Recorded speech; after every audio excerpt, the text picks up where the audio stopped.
স্থানীয় সময় সোমবার সকাল 7টা থেকে বিকেল 4টা পর্যন্ত অবরোধ কর্মসূচির অংশ হিসেবে পাঞ্জাবের বিভিন্ন সড়কে অবস্থান নেয় কৃষকেরা। জলন্ধর দিল্লি ও অমৃতসর দিল্লি মহাসড়কে বসে পড়েন আন্দোলনরতরা।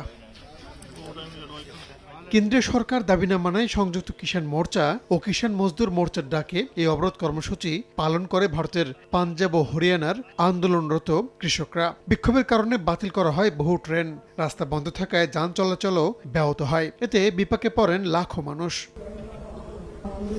কৃষকদের কর্মসূচির কারণে যাতে কোনো বিশৃঙ্খলা সৃষ্টি না হয় সেদিকে সজাগ নজর রাখে নিরাপত্তা বাহিনীর সদস্যরা। আইন শৃঙ্খলা বজায় রাখতে অতিরিক্ত পুলিশ মোতায়েন করা হয়।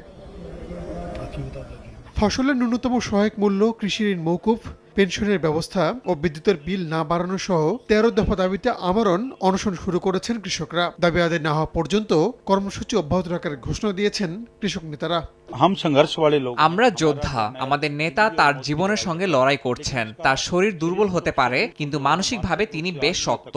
আমাদের দাবি পূরণ করতে তিনি তার জীবন দিতে প্রস্তুত আছেন। চলতি বছরের শুরু থেকে আন্দোলন করছেন দিল্লি ও পাঞ্জাবের কৃষকেরা। যদিও 26 নভেম্বর থেকে কৃষক নেতা জগদীপ সিং আমরণ অনশন শুরু করার পর আন্দোলন নতুন করে উজ্জীবিত হয়ে ওঠে। রাহানুল রানা, সময় সংবাদ।